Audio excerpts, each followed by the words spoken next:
Hello. For week 4, version or section B, we're going to continue to look at marketing strategy, but we're going to look at it in regards to two of the different pieces. Now remember, the marketing mix is product, place, promotion, price. And we're going to look at price and place for this segment. Basically, when we're looking at trying to develop a strategy through price, we're trying to decide where we want to be in the consumer's minds and relative to the competition in regards to our pricing strategy. So when we think Walmart, what are you thinking about? You're probably thinking low-end provider, right? And isn't that something that they advertise all the time? And they've been enormously successful at that, largely as a function of their distribution and buying channels. They're excellent on the supply side. They can keep their own costs down. That's their specific advantage. That's allowed them, or at least contributed significantly, to get them to be where they are today. When we're looking at price, what we're trying to decide is, do we want to be a prestige product? Do we want customers to think of us as that fabulous brand that we're going to save our money for because it's worth it? And you can think of things like Lexus or BMW or Mercedes, your high-end luxury vehicles, just as an example, or maybe a Tiffany's or a jewelry or ring from Tiffany's as compared to a ring from the local Kohl's, at the marketplace. And again, you can see how we link the product, its quality, and the price to decide which one we want to shop at. There's certainly a time and a place for everything. There's a time when we want to go out for a 5-star meal, and there's times when we want to just run out to the local fast food place. And so by choosing one price, it doesn't mean that we're only going to get a specific kind of person, but we've got to recognize who that marketplace is. So for example, Walmart might largely appeal to people where money isn't quite as easy to come by. And yet we know that Walmarts are successful in high-end neighborhoods as well. So they could actually have a fairly broad target market for specific needs. Okay, so I might go to the Walmart for certain product categories, but not go there for others. So maybe I buy my milk at Walmart, but I don't buy my jewelry there. What's important is that we understand, or we try to align, what our target market wants for our products or services with that price. Okay? As we decide about price, one of the things that we should recognize is that price tends to determine whether we're going to get a bigger market share. So are we trying to get volume? When the Wii PlayStations first came out, they decided that they were going to market the PlayStations themselves as inexpensively as they could, therefore trying to get market penetration. Because with the lower price, more people were going to buy them, and so they were trying to get a Wii into everybody's home, or at least everybody who was interested in a game player. And their strategy was, number one, to get that volume sales, but number two, they felt that if people had the Wii game station, they would then go out and buy Wii games, and they'd make more money on the games. And so there was kind of a little package deal going on there. Others might decide that, no, we're going to just do a skimming strategy for price. When we think about like an HD TV, when they first came out, HD televisions could go for like $10,000. And they were very expensive. That would be reflective of a skimming. And sometimes we look at a skimming strategy or a high-end strategy because we need to recover certain research and development costs that we have invested in the product. Or maybe we're trying to make sure that we establish ourselves in the customer's market or mind as a high-end product. And so we're special, or our buyers get to be special when they buy our product or service. At any rate, as you can see, just looking at those two, there's a very different strategy or attitude behind choosing a skimming or a market penetration type strategy. As we're deciding our price, we want to make sure that it's consistent with our place. And really, all four of our P's should make sense relative to each other. When we're looking at price versus place, let's stick with our Walmart example. Walmart tries to be very accessible. We see Walmarts out in fairly rural and remote areas. They know what size market area they need to support a particular store, and they can put a Walmart every place that they meet those requirements. When we think about trying to be a high-end provider, let's say again a Tiffany's, like a jewelry store, you probably wouldn't find a Tiffany's in the local neighborhood retail strip. It's kind of inconsistent with what they're trying to accomplish. If I'm the local milk provider, I might be delighted to be in every place, in multiple channels. I want to be in the Walmart. I want to be in the local gas stations. I might want to be in the 7-Elevens. But you can see, based on the underlying strategy, you're going to decide where your outlets are, where people can buy your product. So that tends to bring us to thinking about what kind of channels are we going to use to distribute our product. We can do things like be direct to the consumer. Let's say that I don't create a lot of product.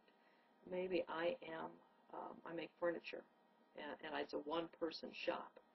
Well, if I make furniture, I might decide only I am going to sell my product. I'm going to put up a website, I'm going to put a sign up in the front yard, and I'm going to advertise in the newspaper. And you can come to my house to purchase, or my shop to purchase the furniture, or I can ship it to you. But those are basically your options.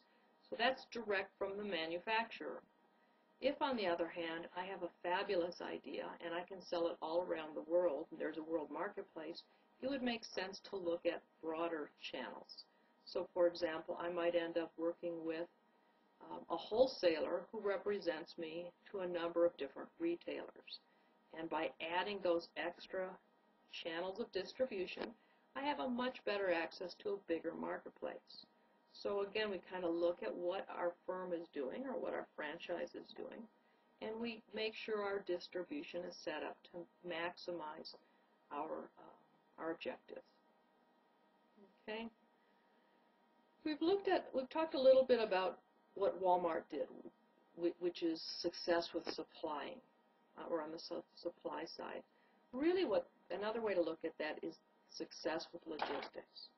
And when we as a franchisor can do that, and we're going to get a lot of franchise support, hopefully, from the franchise that we have chosen. But what we're trying to do is make sure we get all of the elements that we need to offer our product or service together at one place, allow us to put them together, create whether it be a sandwich or a service or whatever, and get it to the customer in a reasonable fashion.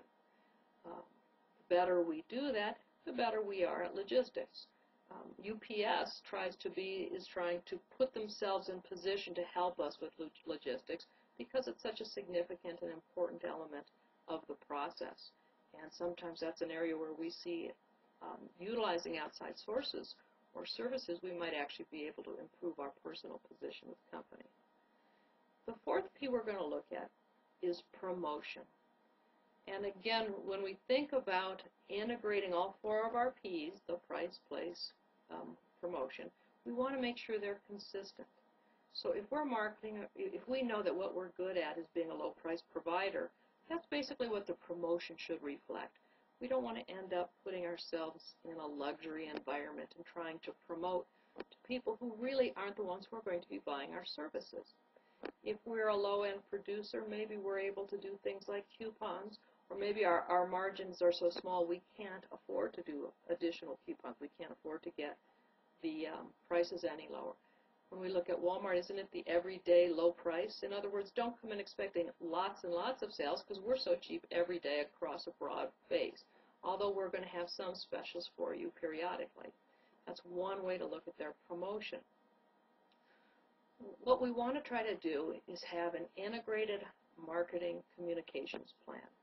And what that does is it keeps all of our promotions consistent across, whether it's going out on radio or television or couponing or whatever, they all reinforce each other. They've got the same kind of visuals, the same logos, the same attractiveness, and they're looking at the same target market.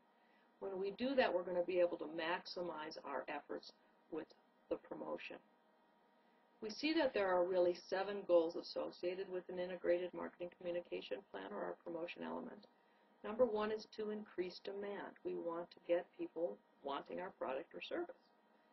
We want to differentiate our products. So we've already identified how we're different and better than others. Well, we want our marketing campaign to reflect those differences. We want people to easily and readily be able to understand why they should come and purchase our product or service, and it's because that area that we differentiate and are better than others. Our campaign should provide more information about the product or service that we have available. Build brand equity. In other words, we want people to want us. We don't want them to be equally happy buying a competitor's product. And as we can convince them that we're the only ones that they want to purchase from, we see that the value of our firm goes up. Apple has done that exceptionally well. And if you look out into the marketplace, there are so many people want an Apple phone and only an Apple phone. If we can do that for our franchise, it's going to significantly help with our success. We want to reduce purchase risk. We want to stimulate the trial, get people to come and try us, and again, build that brand recognition. We can do this with a broad range of our marketing communication mix, the way we advertise, whether we utilize personal selling. Do we have somebody who's going to go out there and talk to people about our product or service? Or when we bring them into our store, is there a person? Or are they fairly reliant on whatever they can pick up on their own? Things like the promotion and how interactive our websites can all lend themselves to a successful integrated marketing campaign and support our promotions. Again, when we look at promotions, we don't want to ignore how valuable web technology and electronic communications are. Facebook, Twitter, those sorts of accounts, and even mobile commerce, where people can get their information from their phone, are so significant to our marketing communications anymore. So I hope you've gathered something from this information. Start making notes about what you're going to do for your franchise program, and we'll see you next week.